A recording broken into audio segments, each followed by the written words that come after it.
Ready? Welcome, everyone. Good afternoon. It's nice to see you all here.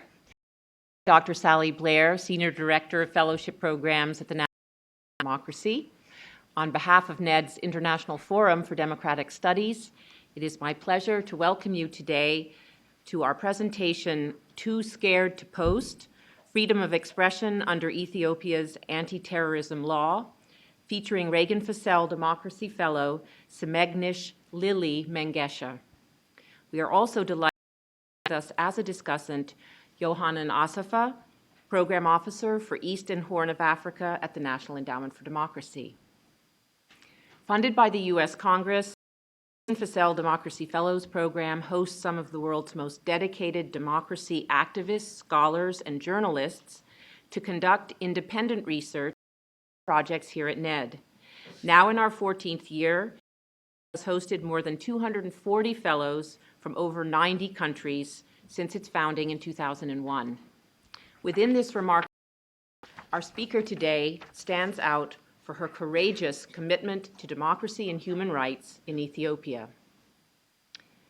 The September 11, 2001 attacks on the United States spurred the passage of anti-terrorism legislation worldwide, a development that has engendered much debate about the dangers legislation can pose to civil liberties. Ethiopia is no exception. In 2009, after domestic and international threats to Ethiopia's national security, its parliament passed a far-reaching anti-terrorism bill whose controversially broad parameters have been used to clamp down on freedom of expression and political dissent.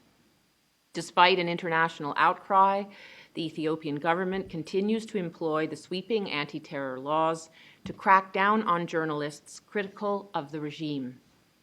At least 15 bloggers have been charged and sentenced to prison terms since the law took effect, while more than 30 others have been driven out of the country.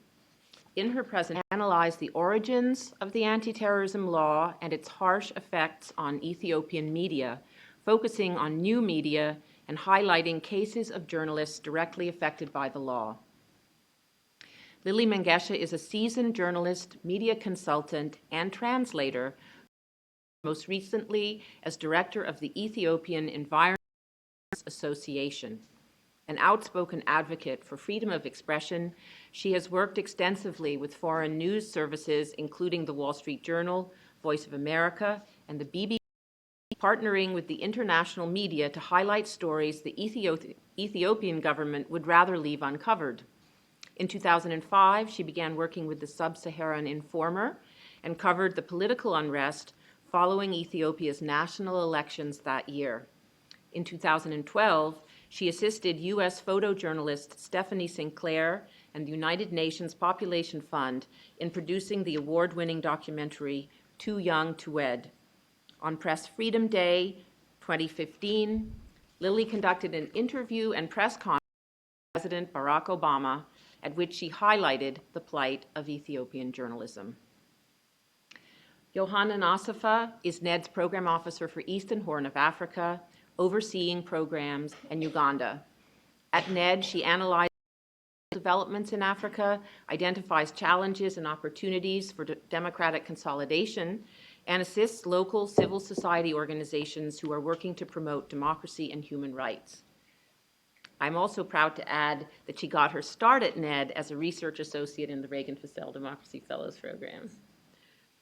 Prior to joining the Yohanan conducted research and analysis on conflict and development challenges in Africa at the Center for Development Consulting in Addis Ababa, and an MA in International Conflict Resolution at American University, and her BA in Political Science from the University of California, Los Angeles. I'll now turn the floor over to Lily, who will start her presentation with a short video produced about her colleague and best friend, Tesfalem Waldeas, a journalist who has been held for more than a year now on terrorism charges. In the video, Simegnish will highlight Tesfalem's professional career and how he fell victim to the Anti-Terrorism Proclamation. Following the video, she will speak for approximately 25 minutes, followed by, for those of you on Twitter, You can follow this presentation and contribute by using the hashtag #NetEvents or by following the forum @ThinkDemocracy and the endowment @NEDemocracy. If you have not already done so, please take a moment to silence your cell phones, and let me take this opportunity to thank the many staff members who have been involved in today's event, most especially Research Associate Elise Alexander. Thank you.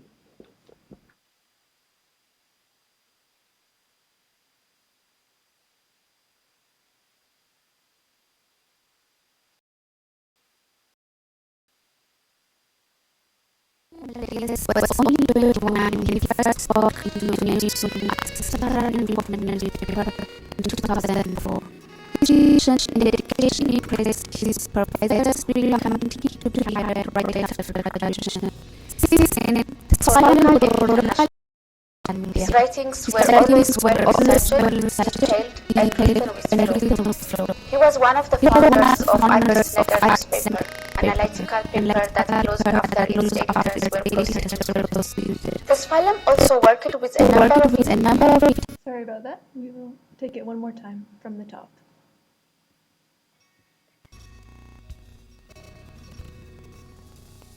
Salim was only 21 when he first walked into a newsroom at the Information newspaper in 2004. His passion and dedication to his supervisors who recommended him to be hired right after graduation. Since then, Salim wrote for local and international media. His writings were always well-researched, detailed, and written with flow. He was one of Anti-Terrorism newspaper, analytical paper that closed after its editors were prosecuted. This film also worked with a number of international media such as the Canada Broadcasting Corporation, BBC, German TV, ZDF, Associated Press, NPR, Eastern Science Monitor, and Wall Street Journal. He had a good working relationship with his committee to journalists and other human rights organizations. On June 5, 2007, he helped organize BBC's Hard Talk Show in Addis Ababa, where Zainab Badawi interviewed United States Secretary of State.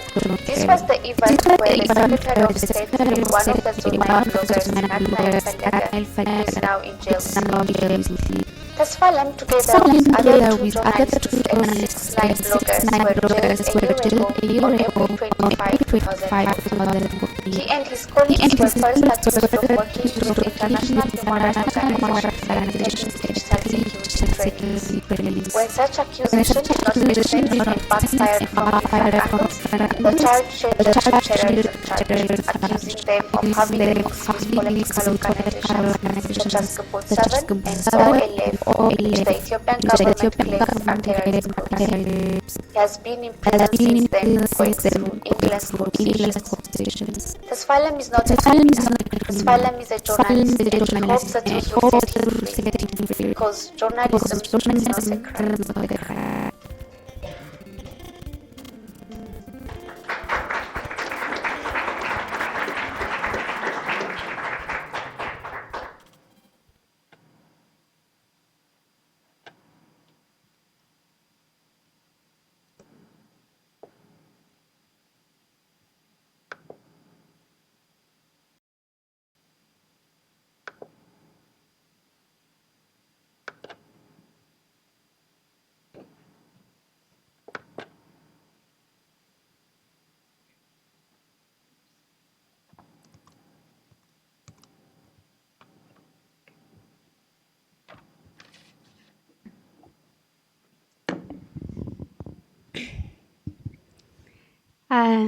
Good afternoon, everyone, and thank you, all of you, for coming here today. That was a very emotional video for me because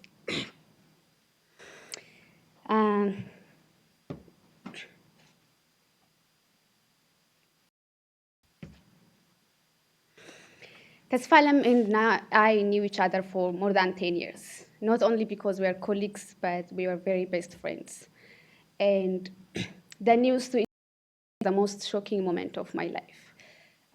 People can't describe to you the pain of a fire, but you won't actually understand the pain until it touches you and it burns you. his arrest felt like, because I knew his commitment and I knew his dedication and love for what he does, which was journalism. Sorry.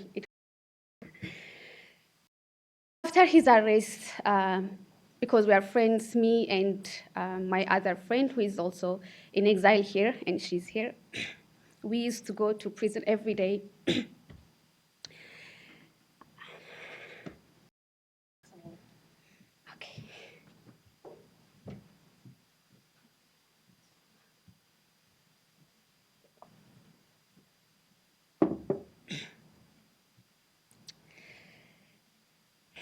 We used to go to prison every day to take him meals, and we got him a lawyer. We used to follow the court sessions regularly. And I personally was very vocal about it. I used to write and give interviews for international medias. I was vocal on social medias such as Facebook and Twitter, and I used to update on the court sessions, and I was very critical about the move by the government. Of course, the government was not happy with such. Some of us were very vocal about it. So a security agent started following us, harassing us, intimidating us, warning us, and until we found that we were also going to be charged the same way. That's my country. Thanks to Freedom House, I see some people from Freedom House here who've assisted me to come here, and also to NED that offered me this fellowship, not only to be here, but also to allowing me to do a research on this harsh media environment back in Ethiopia, where me and my colleagues worked under. So today, I'm going to discuss about this media environment in Ethiopia, and also about the Anti-Terrorism Proclamation, which is serving as a main tool to crack down against journalists. Also, the consequence this law has on the general media background. Also, I'll look at the digital media. It's a new platform, and the anti-terrorism law is having effect on this new media platform. I'll talk about the contexts and the implications of this law, and finally, we'll give recommendations. So let's start talking about the background situation in Ethiopia, and I promise not to be emotional anymore. I took my first job as a journalist in 2000. That was a time when Ethiopia held the 2005 election, which was the most contested ever. That election ended up in a conflict between opposition groups and the ruling party. The oppositions claimed to have won, but were denied victory, so they called for demonstration. But that led to the killing of about 10 civilians, and tens and thousands were arrested. That led also to separation of civil society organizations and attack on the media, because the government alleged editors and reporters and media institutions were part of the opposition conspiracy to overthrow constitutional order. So more than half of the publications that were circulated at the time were closed, and editors and journalists were imprisoned.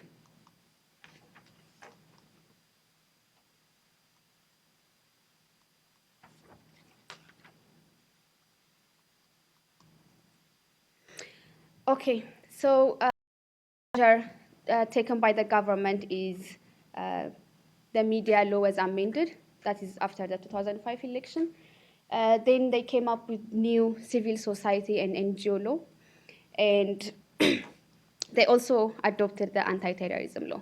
All these three are interrelated to one another in serving as a tool to criminalize dissent. But today I'll be focusing on the Anti-Terrorism Proclamation, which is serving as a main tool to attack journalists critical to the regime. So first, let's see what is this anti-terrorism law. Mostly influenced by the attacks on 9/11 here in the United States, most countries adopted this anti-terrorism law to protect the public from terrorism threats. Also adopted this anti-terrorism law, claiming the country faces security threats. both from armed groups in Ethiopia and also on Ethiopia's diplomatic mission outside. But was this really the real intention to adopt this law? That's under question mark, and I'll come back to it later in my presentation.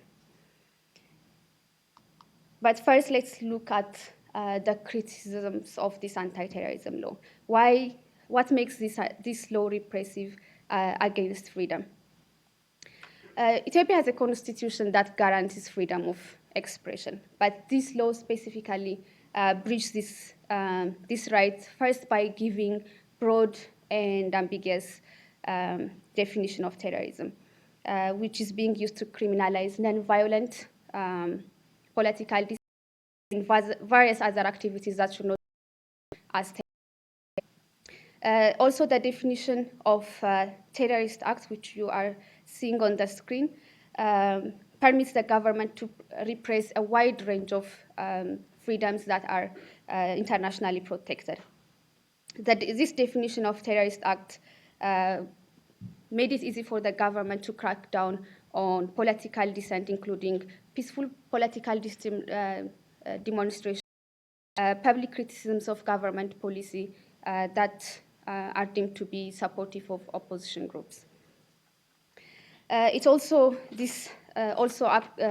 includes acts that do not involve violence or injury to people, such as property crime and disruption of public services. For example, a non-violent march that, for example, blocks a traffic can be deemed as a terrorism act and could lead for protesters to be imprisoned for like 15 years. The next criticism is the breach on freedom of speech and expression. For example, Article 6 talks about encouragement of terrorism that details about publishing a statement. Usually when confronted about the scope and the application of the anti-terrorism law, the Ethiopian officials claim the language was pulled from existing laws of countries such as the United Kingdom. But if you really take a close look at the Ethiopian Terrorism Proclamation, of course it borrows some key phrases from the UK version, but it significantly is more expansive and vague than the law it claims to imitate. So if you look at this particular article about the encouragement of terrorism and compare it with the UK's equivalent, the Ethiopian Terrorism Proclamation simply lifts the introductory paragraphs and omits the next 7 sections that limits and defines the law's scope. So such omission of provisions that limit the law leaves the remaining language to be hollow. Therefore, the Ethiopian version simply criminalizes speech using vague words such as encouraging or in support of terrorism if there is no direct incitement to violence. So to give you an example, for example, a journalist that's interviewing an opposition politician or a supporter of an armed opposition group, they can be deemed to be encouraging terrorism.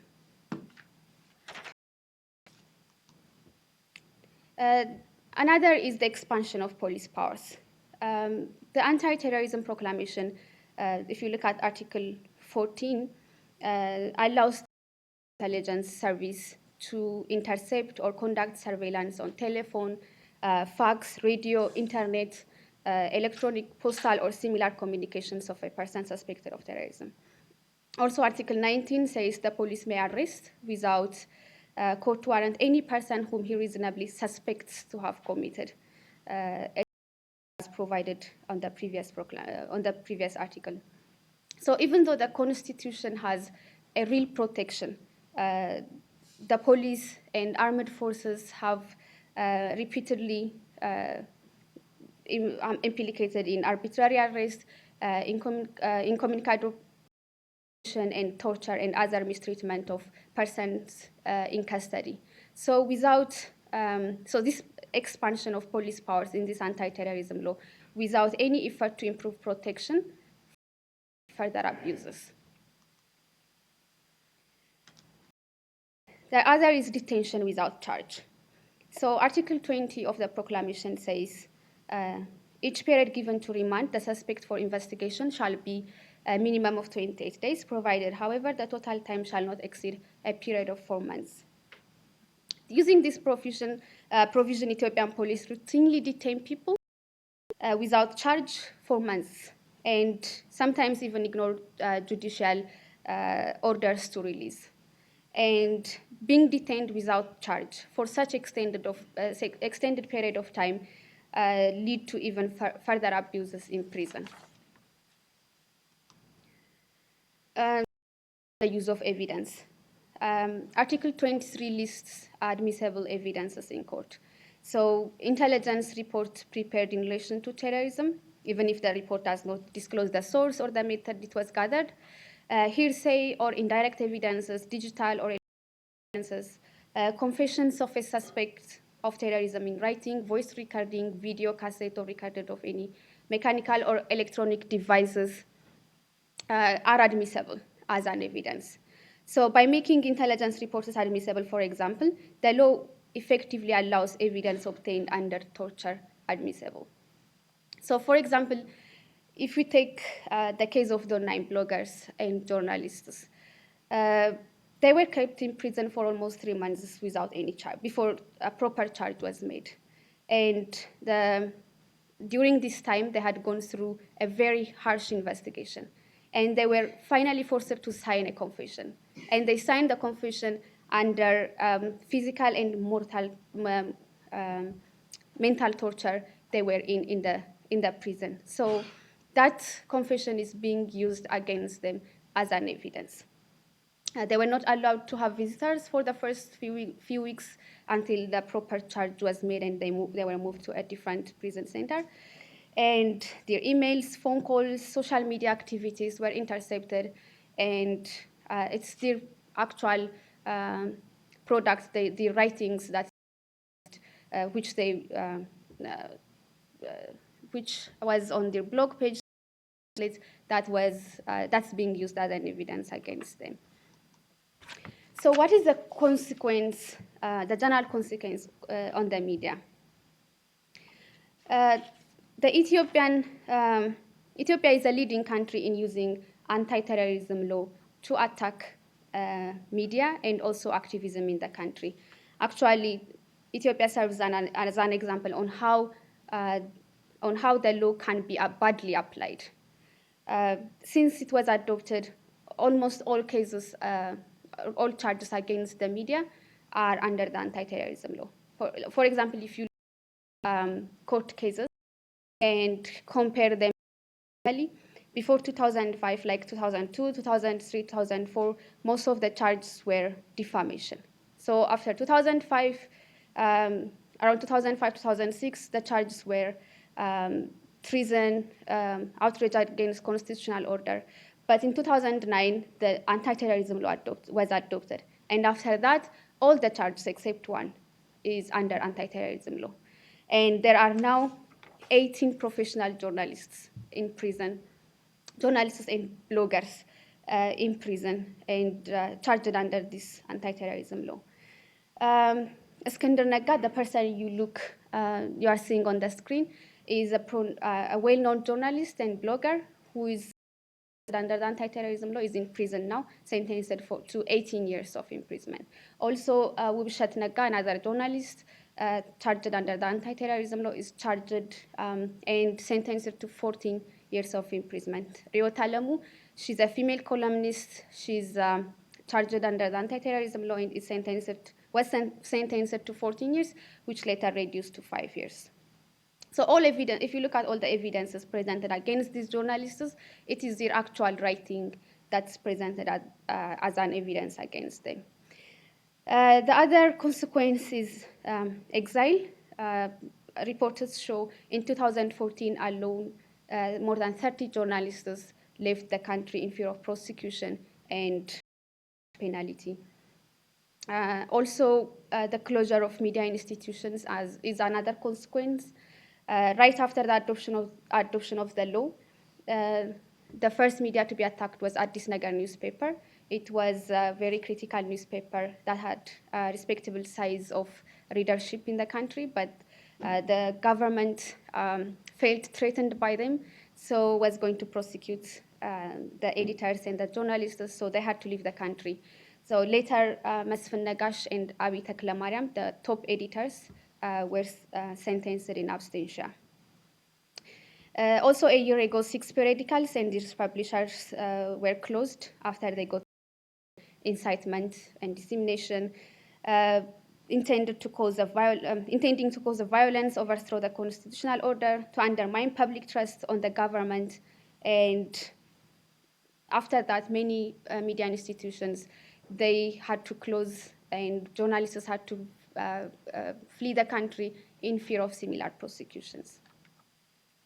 That left the media, the local media that is now in the country, under a very, very high restrictive environment and under high self-censorship. Of course, broadcast media is under the control of the state media, but the few, very handful newspapers, private newspapers that remain in the country, they work under a very high restrictive environment.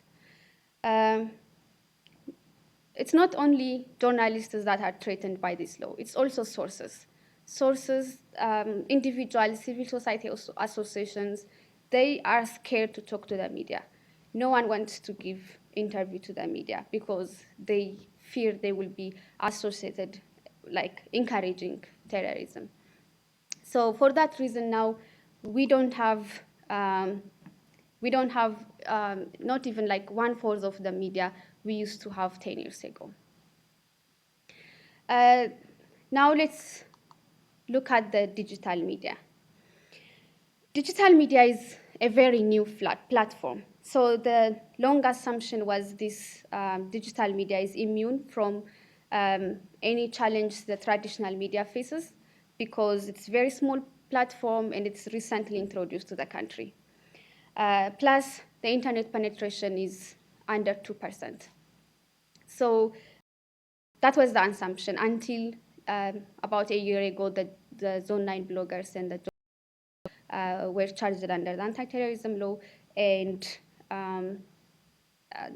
the whole assumption changed. So where did this leave this new platform? After the bloggers and the journalists were arrested, that left anyone active online targeted. Traditional media journalists, citizen journalists, bloggers are harassed, intimidated, and prosecuted at the same time. So many deactivated their accounts. So many who were very active, engaged on social media, their accounts, and some others remained behind the scene, just following things and not being engaged on online discussions. So people right now are too scared to post.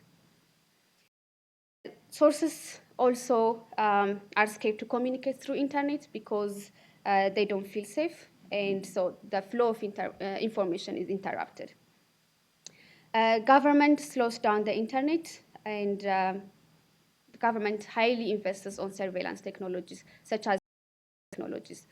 The surveillance did not only attack against the media, it also has a effect on sources, on civil society organizations, on any individual that has a different view. The other thing is government started training its own people on how to use social media.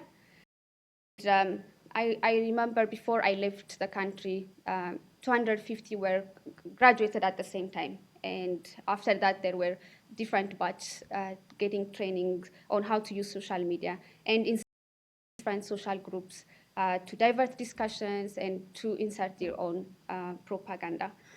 Government also portrays digital security, taking digital security as a crime, as having intention to hide illegal activity. So people are scared to take digital security trainings and to protect themselves and their privacy. Too many bad stories, but what does this mean? And first, let's see did Ethiopia really need such kind of law? I don't deny there was a legitimate concern about terrorism attack in Ethiopia. On May 2008, there was an explosion on a minibus in the capital city, Addis Ababa, and Islamic guerrillas claimed responsibility for it. Also, on October 2008, there was the Ethiopian trade mission in Hargeisa was attacked, and at least 20 people died, and Al-Shabaab was blamed for that. These incidents and the presence of other domestic and cross-border threats to national security was used as a pretext by the government to convince there is a need to adopt this anti-terrorism law. But the real intention to push for the adoption of this law was to have institutionalized instrument to criminalize dissent. I don't see this law as adopted for addressing security issues and is being misused, but it was intentionally and purposely designed to attack freedom in the country. If it was for the legitimate concern of concerns Ethiopia has, Ethiopia is one of the countries that has a very strong criminal code. All the issues addressed in this anti-terrorism law are in the criminal code. So the question remains, does the anti-terrorism law really fill any gap in the criminal code? But, of course, when the West needed the allies in fighting this global terror, they pushed it to the rest of countries like Ethiopia, and these politically repressive countries grabbed it because they found it as a useful tool to repress local voices. What is the implication? In political zones that have stable state or political structure, there is a strong media system, and the social media only serves as an anchor to the traditional media. But when it is a failed state and has no domestic system, both the traditional media and the social media will be a threat. That's because the role of media is related to how strong political institutions are. In the presence of a fragile political system, there is a less tolerance of accepting plurality. Dictators understand the power of media. The more people are connected, the more people are informed, it poses them a serious issue, exposing the insecurity of the state and the internal fragmentation. So that's how I see what's happening in Ethiopia. Closing all the doors against independent media, against any critical thinking, against any association, against any movement, that reflects unstable government. And that's an unstable government that is easily threatened by just 9 young bloggers who only post for maybe 1% of 90 million population. That's how I see the whole situation. How do I see the way forward? I have few recommendations. Recommendation to the government, recommendation to the media, recommendation to the international community. First, to the Ethiopian government. We saw how the is like. So we don't need the anti-terrorism law. But if we need the anti-terrorism law, then it has to be substantially amended. And the provisions should include to ensure the rights of journalists and media organizations to protect the sources of their information. Also, vague terms such as indirectly encourage or other inducement in the proclamation should be abandoned. Also, I have political recommendation. As I said, I believe Ethiopia can do without the anti-terrorism law. But if it has to be there, it has to be substantially amended because of all what we saw. However, both alone would hardly improve the media situation in Ethiopia, because what's required mostly is a genuine political will. The government needs to start to see having strong and independent traditional media is a reflection of stable society. and they need to empower such strong media institutions. It's impossible to keep stability without independent media. Also, the government keeps on preaching about development, but the government needs to hear from people in order to have sustainable development. Of course, there is a state media that transmit the propaganda of the government 24 hours a day through those state medias, but we don't have independent media that allows the government to hear back from people.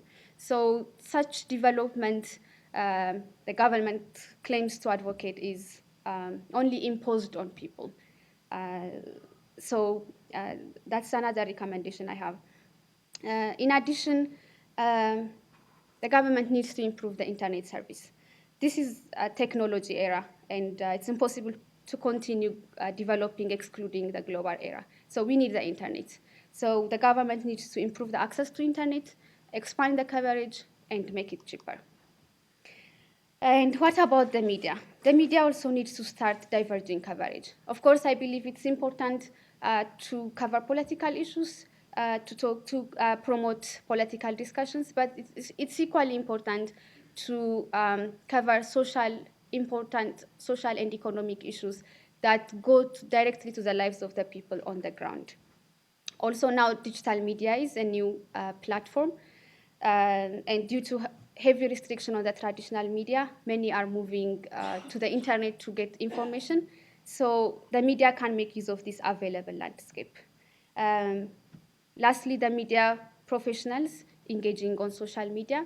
I want us to be accountable and responsible to what we post on social medias, because social media cannot be contained and could lead to misinformation. So we really need to be responsible.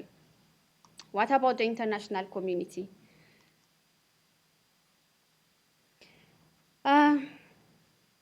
International community need to be vocal about freedom of expression that are. During my research time here, I had a chance to communicate with international communities and donor countries. And one thing I've noticed is the fact that it's a very strong and better security in the region made most of these donor countries be soft with their engagement with Ethiopia. And of course, Ethiopia has a long tradition of security, and it's heavily invested on. But that should not cloud the judgment of donor countries or international community to allow the government to continue repressing human rights and advocacy. Journalists, political activities, and human rights defenders kept in prison. They want to see the United States pressing and pressuring and demanding on their behalf. They don't want to see Wendy Sherman on TV 24 hours a day talking about a democracy that's moving forward, because they are living a different truth. Also, I believe international pressure helps. We have seen the Swedish journalists who were charged under the Anti-Terrorism Law in Ethiopia and were sentenced to 11 years. They got their pardon in 2 years because of international pressure. So international pressure helps, and at least those in prison will not feel left out, and they will feel like they are there. Also, I recommend for the push for the amendment of the Anti-Terrorism Law. This law is basically pushed by the West. It's particularly by the US. And it's the same proclamation that's being used as a main tool to press freedom in Ethiopia, in other African countries. So the US needs to say, stop, this is not what the main intention was, unless it was the intention in the beginning. I also recommend the Ethiopian government spend a lot of money on surveillance technologies, and they highly depend on foreign companies to sell them these technologies. So the West can help stop these companies not to sell such kind of technologies for purpose of repression. Also, there is a large community, Ethiopian community in the diaspora here in the States that can play a positive role, I believe. Entities such as the Voice of America or the German radio, they have been having impact among the Ethiopian people for decades. So it's important to build such kind of entities and technically to complement the existing gap in the flow of information. Finally, I would like to conclude with a quotation from the President, US President Barack Obama. I had a chance to meet him on World Press Freedom Day, and answering to one of my questions, he said, in any statement we make, there should be an acknowledgement that there have been issues surrounding freedom of the press, and that unless and until there is free reporting of all views in an election and opposition voices can be heard, the elections themselves are not going to embody fully the meaning of democracy. This is what he said when I asked him about the statement Wendy Sherman made during her visit in Ethiopia. The president will be traveling now, according to he'll be traveling to Ethiopia in July. And I hope that is not to repeat what Wendy Sherman said. I hope he will press the Ethiopian government on these repressive issues. I hope he will press the Ethiopian government on how to release my friend Tesfalem, my other colleagues, and bloggers and political prisoners that are in prison, and how these restrictions can be improved. I want to see the president put what he said in action. Thank you very much.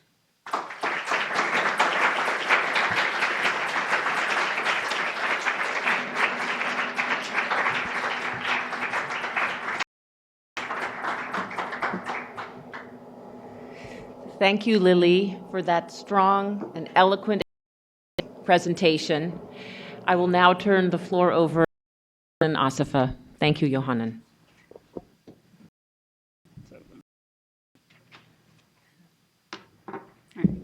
Thank you, Sally. I'd like to congratulate Lily for her great presentation and also the work that she did to highlight the challenges to freedom of expression in Ethiopia. As Sally mentioned, I was part of the fellowship program when I first started at NET. To thank Sally, Xerxes, and Melissa, and it's an honor for me to be a discussant here today. So to start out with, even though our discussion today is focusing on the impact of repressive legislations in Ethiopia on the media, on civil society, and opposition parties, I would like to stress that there are an unknown number of Ethiopians whose stories that we don't hear about all that much that are being silenced by this type of repressive legislation. And it's also important for us to note Ethiopia really is not a unique case. Since the 9/11 attacks and since the color revolutions in Europe, many governments have been using repressive legislations to silence dissent. However, Ethiopia is unique in the sub-Saharan African context because, as Lily has shown, it has been extensively and effectively using such legislation to criminalize peaceful dissent, to self-censorship, and to ultimately institute fear among politically active citizens. So the Anti-Terrorism Proclamation, it starts with these words. It says that the rights of the people to live in peace, freedom, and security has to be protected at all times from the threat of terrorism. And so, one of the questions that Lily alluded to is whether this legislation is actually meeting this intention that the stated. And for me, an unequivocal no, since this legislation is actually being used to target voices that are critical of the government, and it's not really, we don't really see it being used against legitimate security threats. In addition to the Zone 9 bloggers and the 3 journalists that Lily has talked about today, and the other that terrorism-related charges, there are currently political party members and members of the Muslim community who are demanding freedom of religion that are also facing charges. And again, these are only the high-profile cases that we hear about. So I would also like to talk about the 2009 Charities and Societies Proclamation. The and starts out with really good words that intended to ensure the realization of citizens' rights to association and to aid and facilitate the role of charities and societies in the overall development of Ethiopians. However, the impact has unfortunately quite the opposite by preventing organizations that receive more than 10% of their funding from foreign sources from engaging in democracy and human rights related work and also conflict prevention by giving the body undue powers to monitor and interfere in the work of civil society organizations by limiting judicial recourse and creating unnecessary and excessive administrative.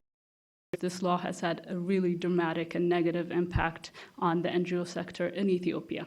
And it's specifically had a negative impact on human rights related work. And we've seen a really, in 2009 and 2010, we saw a big decline in the number of organizations doing rights related work. And so right now, for example, in a country of over 90 million people, there is no organization to systematically report on on the human rights situation in Ethiopia, even though there are prevalent rights.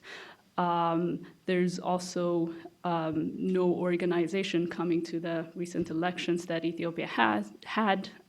There was no civil society organization that was conducting civic education, and there was no organization that was monitoring the election. And this is because of the restrictive legislation. Whereas you compare that situation to 2005, just one organization, the Ethiopian Human Rights Council, it had been able to deploy over 1,000 election observers, and it had also conducted voter and civic education across the country. So a very different situation. And of course, the outcome of the election that were announced yesterday, an overwhelming or a complete win for the ruling party, is really reflective of the situation where basically there is no space for dissent, there is no space for alternative views. And even though the government prior to the election day was trying to convince voters that the elections were peaceful, democratic, and credible, really the outcome indicates that there is no transparent, accountable, and democratic electoral process in Ethiopia. And if we look at how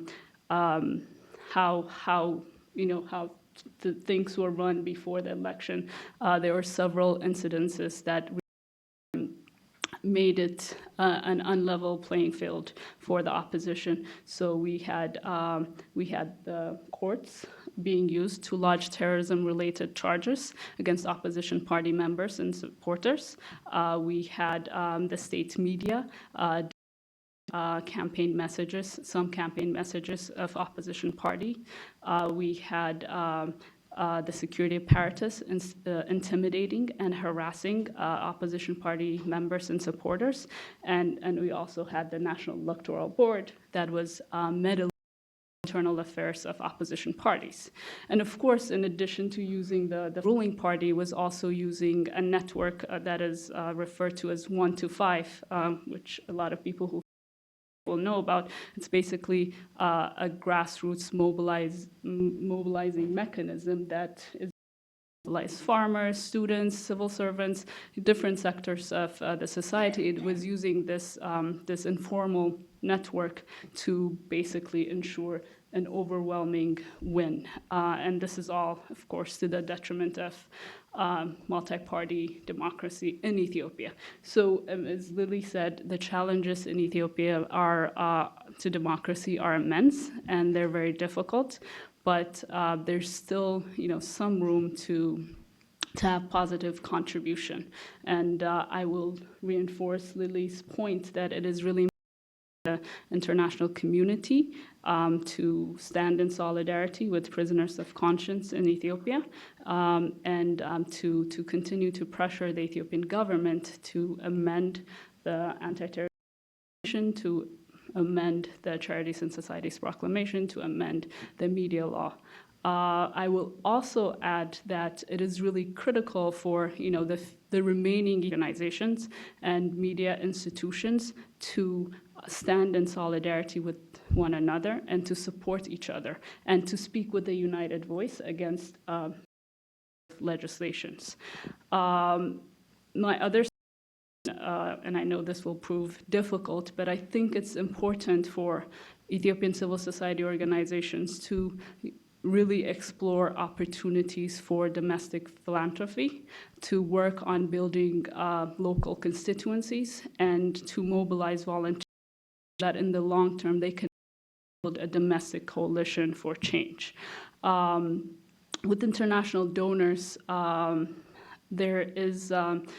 it's really critical to make sure that the projects that they support are transparent, that they integrate citizens' voice, and ensure that citizens are able to effectively participate so that a culture of accountability can be promoted. I will say that it's really important for donors to look at creative and adaptive funding mechanisms and be willing to take political and financial risk to support democratic activists and independent organizations. Yeah. And finally, as Lily has, I'd stress that the current approach to dealing with peaceful dissent in Ethiopia is stripping the state out of its moral authority, is undoing the legitimacy of public institutions, and ultimately the government respect the rights of its citizens and its own constitution. So thank you very much.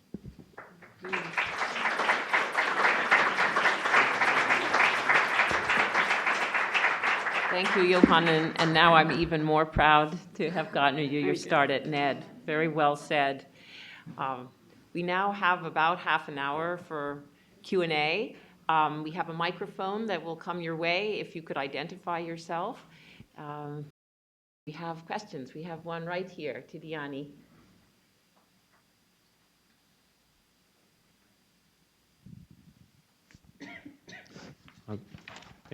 Thank you very much. Congratulations, Lily and Johanna, for your presentations. It was really great. I have just 3 questions. The first one is regarding to the situation that we've seen in West Africa, for example, the movement Yanama, or in the near future, any kind of political change can come from your civil society. The second question is regarding the situation in 2000, the government decided to block the SMS system during 2 years. How the civil society addressed this? What was the response of the civil society to this specific situation? And my last question is regarding the anti-terrorism law. In Ethiopia, we have all kind of international organization, and particularly we have the African Union headquarters in Ethiopia.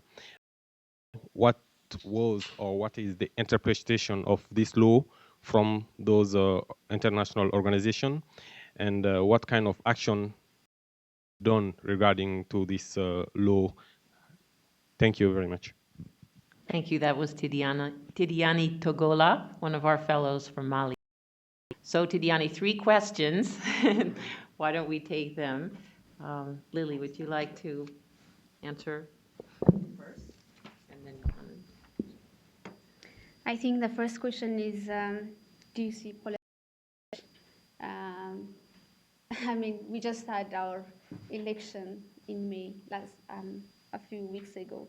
And as you heard Yohanan say, it was 100% landslide, historical win. I don't know if any country has this kind of landslide win. I mean, I don't see any political change in the near future.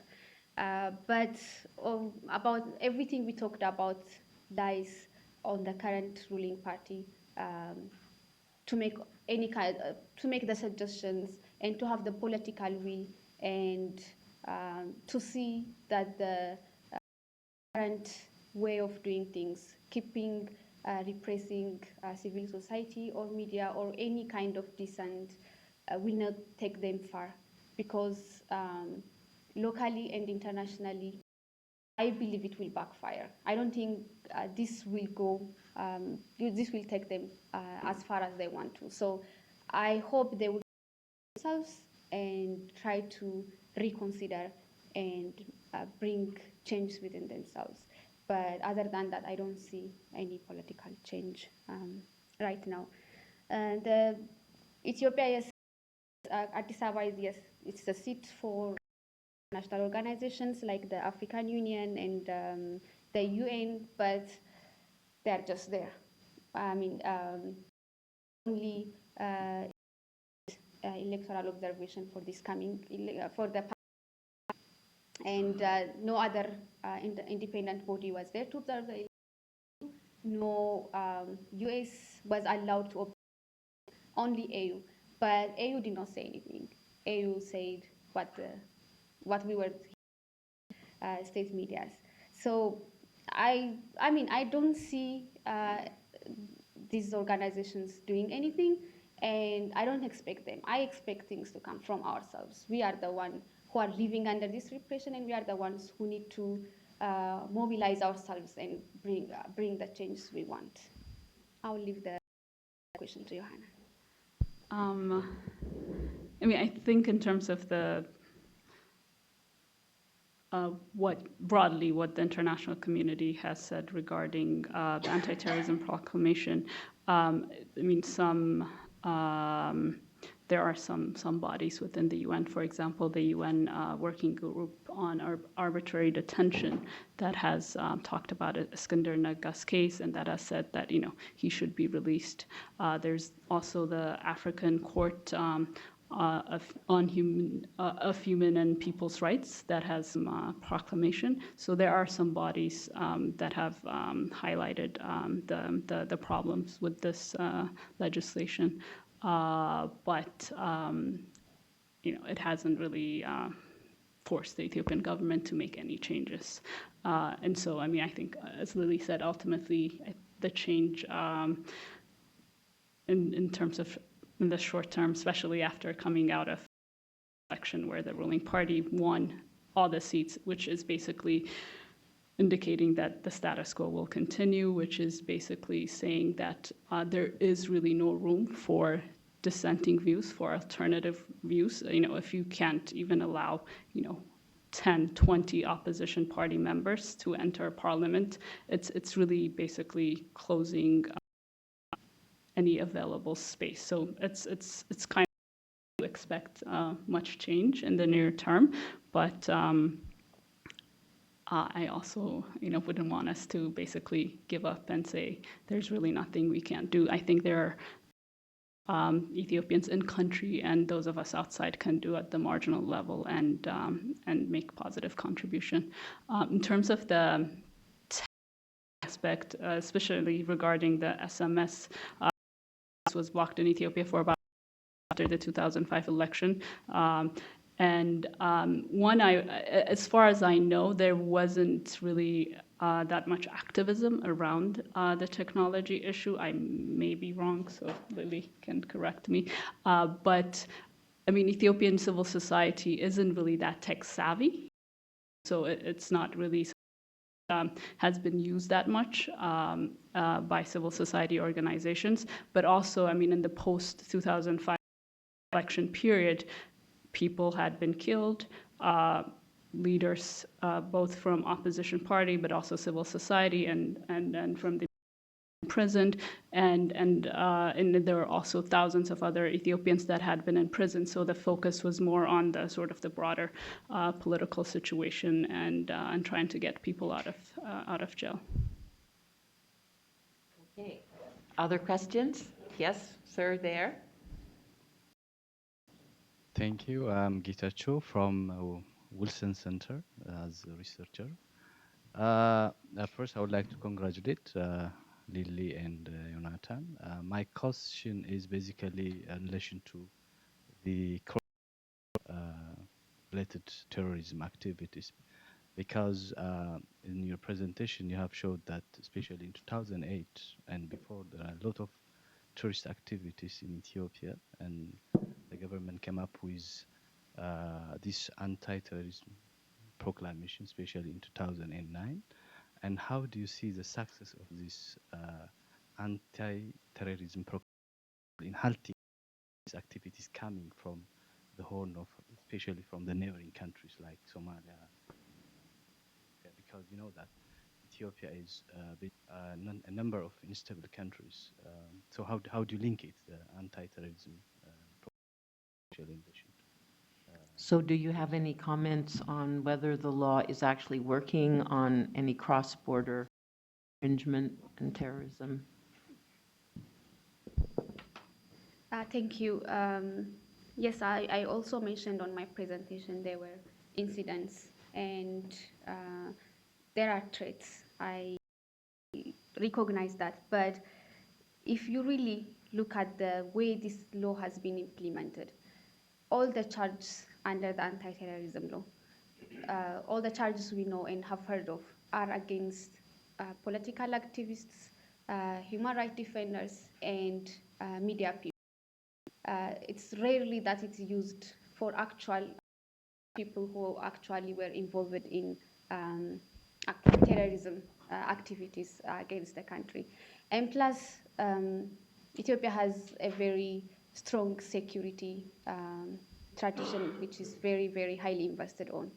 And we don't see such big attacks of the one in 2008, and there are some issues, cross-border issues. But the government has been highly investing on security, and the threat has not been seen like we saw maybe in Kenya. So the actual implementation of this anti-terrorism law is mostly on dissent. Thank you. Yes, Ruth, Carl, maybe we'll take a couple questions, and Pepe.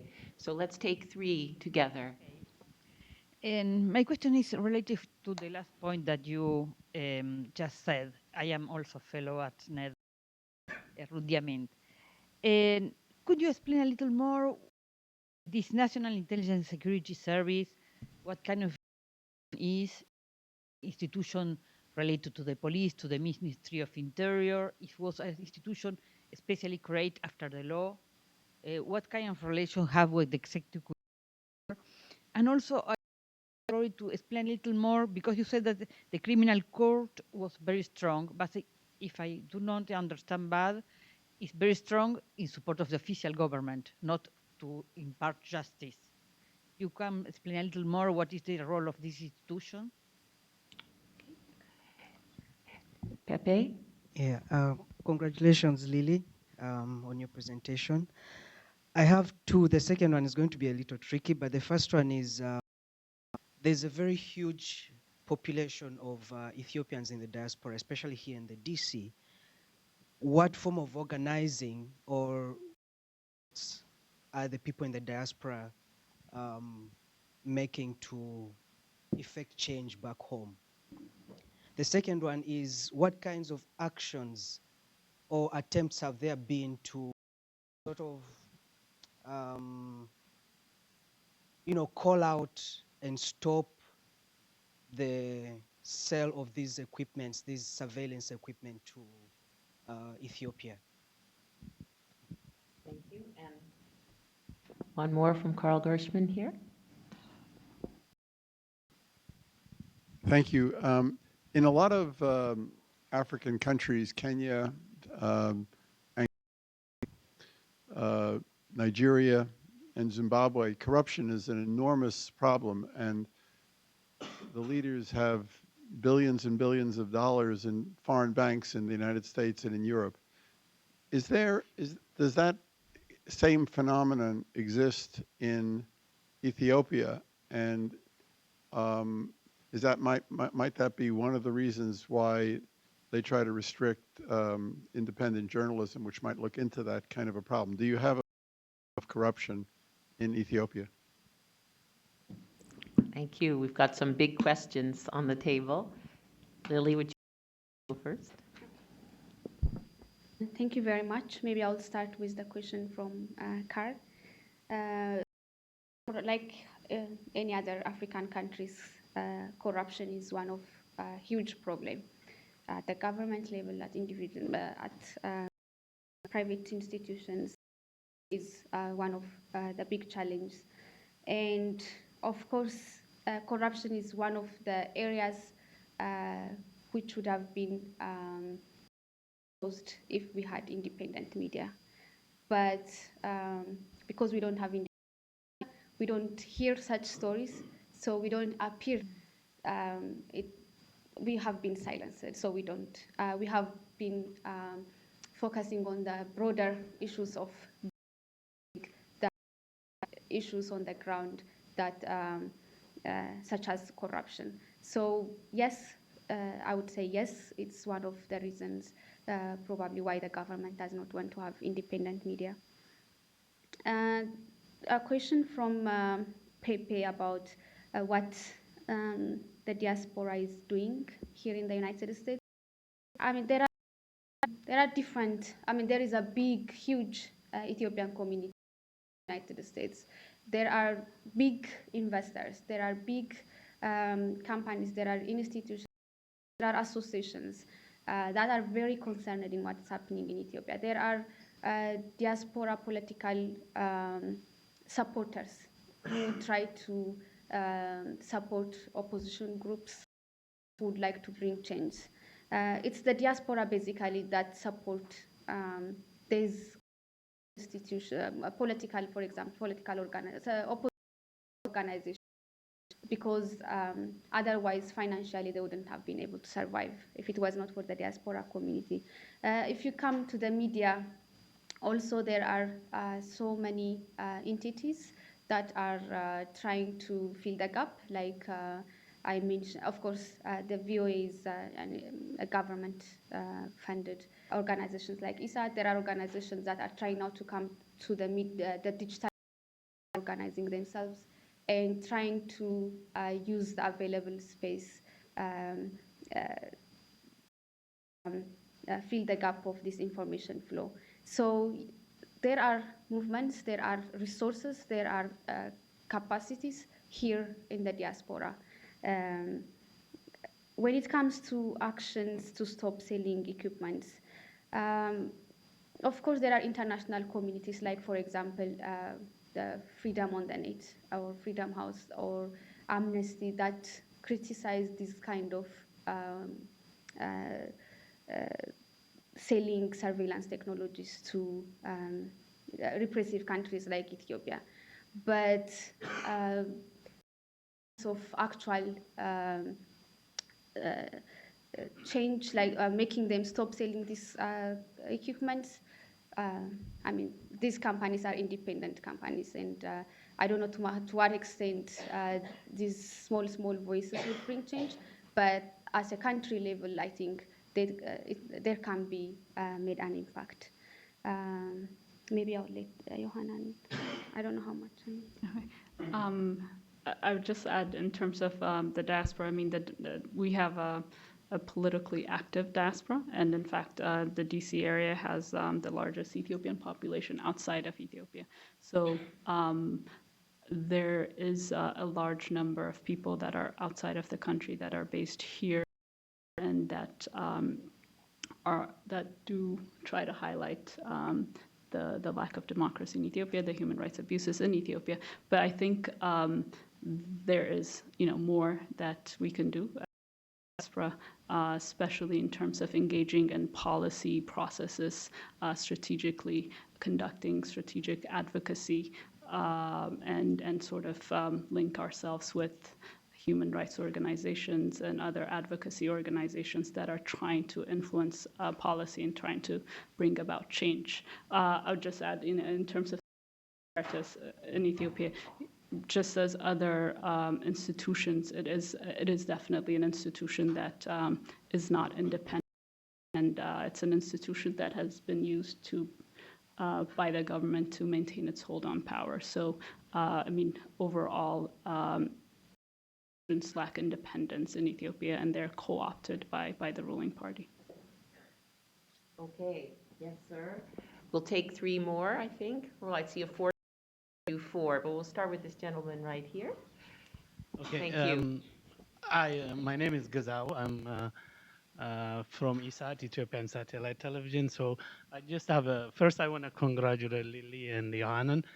What a great presentation. And last week, I believe or 2 weeks ago, last week, I attended the meeting at Freedom House.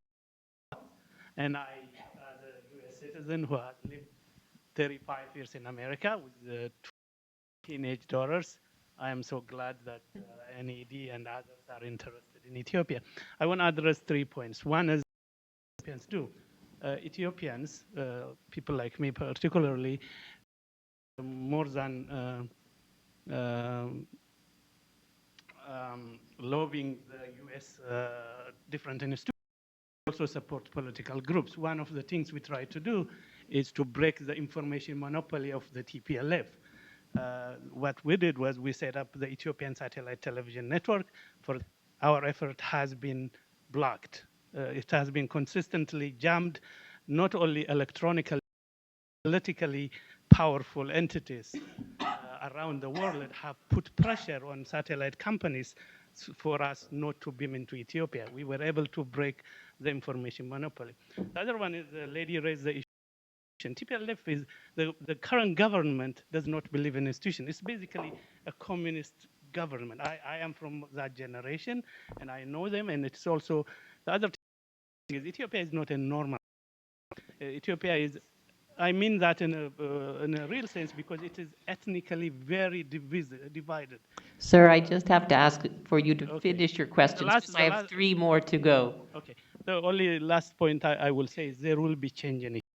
Change will not come from the end talked about. There are within the country that are moving to make change, and change will come. So we are optimistic and we appreciate that. Thank you for your comments. Next, the gentleman there. Oh, sorry, right here. Yes, in the red shirt, pink shirt. Yeah, I hope you don't mind if I don't stand up. Thank you, Lily. Thank you, Yohanan, for bringing to our attention. My name is Peter Heinlein of America. Thank you. I want to say thank you for bringing to our attention the plight of people like Tesfalem and engendered. But I think that I would like to add, and maybe this isn't a question as much as it's a challenge to you, to think in terms of Ethiopia as a captive nation, in much the same way as the Soviet Union held nations captive. And it's run by cynical people who have contempt, who are absolutely disingenuous in the laws, passing laws such as the CSP and the anti-terrorism laws, which are not meant to do what they say. The words mean completely different things than we see. So all this is Western is just window dressing that they have. It's a sham democracy, and we can't let it continue. Thank you for your comment. Moving backwards, we have, why don't we start with this lady and then that. We have now, I think, added hands to the mix, but in the interest of time, we'll just take all of the questions and then allow the panelists to respond. Thank you. Julie Craig from the Center for International Private Enterprise. First, I just want to say thank you to Ned, because Ned has been incredibly supportive of SIPE's programs in Ethiopia for the last 15 years. We've actually been able to expand our programming and doing a lot of great things on the front, where I do believe there are fragmentations that will allow for some reforms to ease. Thank you to the Ned for that. My question is about the role of radio as a form of media. I know internet penetration is pretty low in Ethiopia. SMS is problematic and blocked, as you mentioned. But opportunities that locals are using to exploit radio as a means of communication, if you want to comment on that, Lily. And then also, I'm just curious about your input on fragmentation within the EPRDF. As we all know, it's a coalition government, and if you do see there, I know we don't often read about it because they're not very public about it, but if you get the sense of potential fragmentation within the ruling party. Okay, the gentleman there, and then one more. Thank you very much. Lawrence Freeman. I work on economic development in Africa.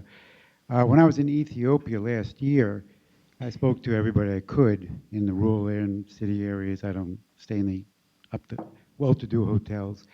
And people were saying that this regime, this government, they think is trying to help them economically. And it is the case that, I mean, there is an enormous amount of economic development going on in Ethiopia. I mean, I visited some of the infrastructure projects and went on some of the roads. I mean, isn't it possible that maybe not 100%, but a large portion of Ethiopians actually did vote for the government because the government is actually helping to promote some economic development in the area? It's a very poor country, but frankly, I saw a greater commitment in the government in Ethiopia for development than I saw in the previous Jonathan government in Nigeria. There's more support for the government than you would like to think. Thank you, sir. And we'll take one more question.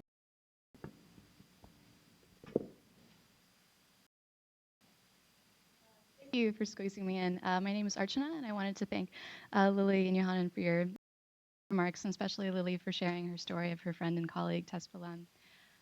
So my question is on this idea of economic growth in Ethiopia. And I wanted to go back to Lily's remark that the government keeps preaching about development, but needs to hear from the people about sustainable development. So in about 3 weeks' time, there is going to be a new accord signed in Addis on finance development, and this is the follow-up to Doha and Monterrey. And so for the next generation, we will keep referring to the Addis Ababa Accords on financing for development. And I was wondering if you believe there is a role for the U.S. and the international community to kind of call out this growth model, especially when it's being signed in a place like Ethiopia. And is there a way that we can be leaning on the government to not criminalize democratic dissent if the end goal is for sustainable, quality, inclusive growth? And so is there anything else that the U.S. and donors are doing to correct this anti-terrorism legislation that has been promoted since 9/11? And is there any way to flex the muscle where aid money is concerned?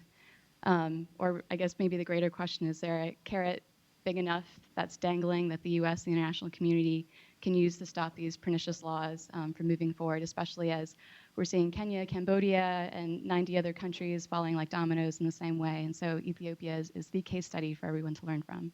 Thanks. So I think we have a lot of questions and comments on the table. I'd like to look through. We have the question about the role of the radio, fragmentation within the EPRDF, whether the government has been promoting economic development so that they do gain support politically, or is there is this not a good growth model that needs out? So I'll let Lily answer, and then Yohanan, if you have any final words. Thank you. Okay, thank you very much. I first want to thank Peter for the comments, and I also want to point out that Peter and I know each other in Ethiopia. He was a correspondent based in Ethiopia, and he know and has experienced the challenges himself. Actually, we were both once detained and spent a night in jail together. So for covering Muslim demonstrations. So it's really good to see you here today. For the question on the role of radio, it's true that radio is more. It's a platform that can go to the grassroots level and that can reach to every community, and it has more influence than any other media platform. But in the Ethiopian context, broadcast media has been under the control of the state since they came to power in 1991, and it has not been privatized. So yes, there is switch to the. It all transmits the propaganda of the government. The government transmits all the growth, all the development, all the their own agenda, and they portray only their kind of image. There is no way for the to hear the other side of the story. Of course, there are few MPIMs, if stations given out to pro-government entities, but those are limited to only cities, and they don't really qualify as independent media. So I would say that radio is totally a state-controlled media. There is a fragmentation. Yes, there is a fragmentation. Yes, there is a fragmentation within the PRDF, and they are very they're structured in a very secretive way. So they wouldn't want, let alone the media, they wouldn't want even themselves. They wouldn't want it to come out. But as I mentioned on my presentation, all the repressions we see, the fear they have for the critical, anything that tries to knock on the door and critically question them, and the way they try to surround themselves with protection shows how fragile it is within themselves, how they don't feel stable enough, and all this repression we see is a reflection of that. That's how I see it. The other question, government is trying to help economically. I'm not an economist really, so I can't give you any a broad explanation of about this economic growth. But this economic growth the government preaches about, the 11% growth every year, is under question. How is this development reaching to the rest of people? Who is benefiting from that development? I know whenever foreigners go to Addis Ababa, they see change, they see roads, they see buildings. If you really penetrate to within Addis Ababa, to the urban, even within the cities themselves, you will see the poor start getting poorer. You will see people who you wouldn't even believe they live in a capital city. So how is this economic growth distributed to the population, to the 90 million population?